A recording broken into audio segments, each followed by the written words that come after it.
నెరవేర్చేవి అనే ఉద్దేశంతో నేను పెట్టాను అధ్యక్షుడు. నాకు గిల్ట్ ఎక్కడొచ్చిందంటే, అరే ఇవన్నీ మనకి లాస్ట్ 2-3 years మా టెంపుల్ దగ్గర తిరుమలకి వెళ్ళినప్పుడు కూడా గౌరవ మంత్రివర్యులు మనోహర్ గారు మేము వెళ్ళినప్పుడు మా దృష్టికి చాలామంది తీసుకొచ్చారు అధ్యక్షుడు. మేమే 2-3 పర్యాలు మేమే మాట్లాడుకున్నాం. సో నాకు అవన్నీ గుర్తొచ్చి, అరే మనకి తప్పు జరిగింది తెలిసి మనం దాన్ని సరిగ్గా తీసుకెళ్ళకపోయిన ఒక పశ్చాత్తాపంతో నేను ఒక దీక్ష చేశాను అధ్యక్షుడు. ఆ తర్వాత దాన్ని అందరూ అన్ని రకాలుగా తీసుకెళ్ళారు సార్, 3 parties. అలాగే మాకు తర్వాత మొన్న గౌరవ ముఖ్యమంత్రి గారు మనకి కేశవ్ గారు మా క్యాబినెట్లో కూర్చున్నప్పుడు మా దృష్టికి తీసుకొచ్చింది, అసలు ఈ నెయ్యిలో నెయ్యే లేదనేది చాలా స్పష్టంగా తెలియదు. మాకేమనిపించిందంటే, ఏదైనా సరే innovation is very important in life. Innovation లేకపోతే ఈ పాటికి ఒక్కొక్కరు ఒకలా ఇన్నోవేట్ చేస్తారు. బట్ ఈ పర్టికులర్ ఈ గత ప్రభుత్వంలో ఉన్న వ్యక్తులు వీళ్ళు అరాచకంలో ఇన్నోవేషన్ చేశారు. వీళ్ళు కల్తీలు కూడా, అంటే మామూలుగా ఒక నెయ్యి కావాలంటే పాలలో నుంచే కాకుండా రసాయనాల నుంచి కూడా తీయచ్చు, మిగతా వాటి నుంచి కూడా తీయచ్చు అని చేసి చూపించారు. దానికి సంబంధించిన కంప్లీట్ సిబిఐకి మన ఆ రిపోర్ట్ ఇచ్చినప్పుడు ఎక్కడా కూడా నెయ్యి లేకుండా వీళ్ళు నెయ్యి తయారు చేశారని స్పష్టంగా తెలియజేశారు. ఇప్పుడు మనం ఏం మాట్లాడుతున్నాం వీళ్ళందరితో అంటే, ఎక్కడా కూడా ఈ సభ సాక్షిగా చెప్తున్నాను, ఇది ప్రజలకు కూడా తెలియాలి, ఎక్కడా కూడా గత ప్రభుత్వం తాలూకు హెడ్ చేసిన వ్యక్తి చేశారని ఎక్కడ కూడా నేను ప్రత్యేకించి మాట్లాడాలి. నేనేం చెప్తాను, టీటీడీ పాలక మండలి బాధ్యత ఇది. మీరు కూర్చోబెట్టి మీరు బాధ్యత తీసుకొని, వాళ్ళ పార్టీ ఆ ప్రభుత్వం స్థాపించినప్పుడు వాళ్ళ నియమించిన పాలక మండలి వాళ్ళు చేసిన తప్పులకి సింపుల్గా ఏం చేయాలి అధ్యక్షుడు, ఒక ఇంటర్వ్యూలో కూడా నన్ను అడిగితే నేనేం చెప్పానంటే, you mean to say you going to blame the person who headed the last government అంటే, my intention is not that. My intention is always to say that who did this, who are the perpetrators. A perpetrators is more or less they are the TTD board.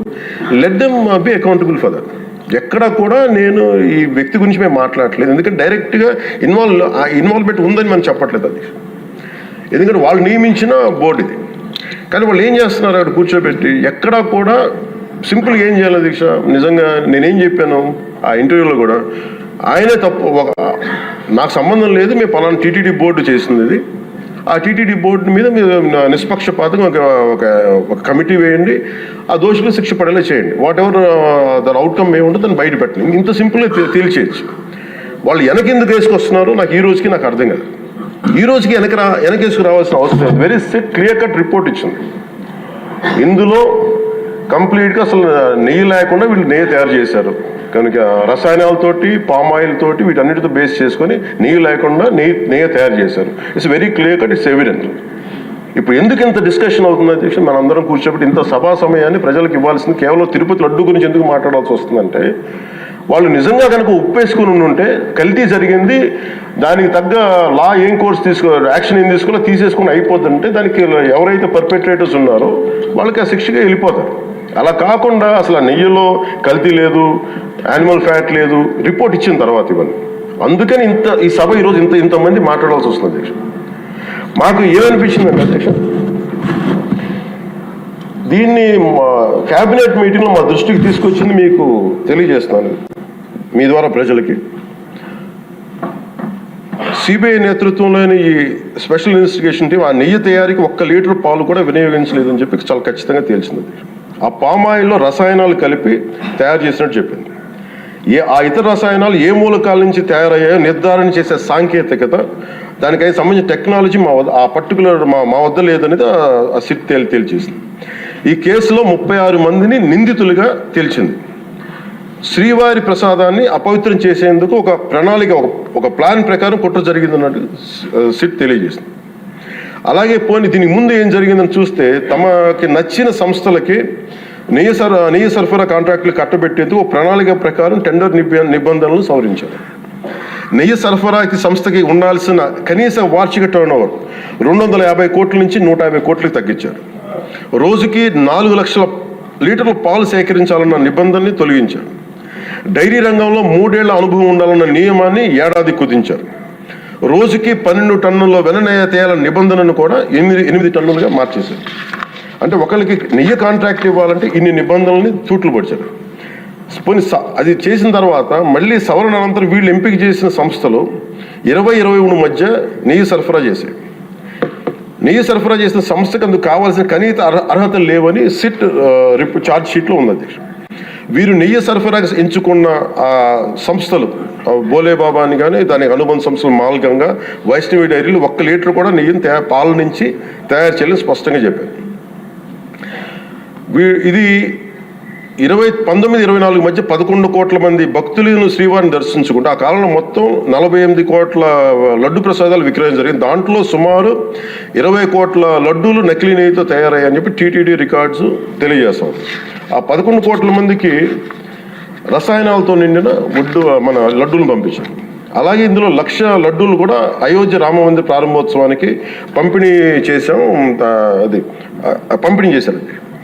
నేను మొన్న మన క్యాబినెట్లో మన గౌరవ ముఖ్యమంత్రి గారు మేమందరం కూర్చొని మాట్లాడుతున్నప్పుడు నాకు పర్సనల్గా నాకు మెసేజ్లు ఏంటంటే, అమరావతి మన ఈ అయోధ్యకి పంపిన లడ్డూలు ఈ లడ్డూలు కాదు, ఇవి వేరే లడ్డూలు.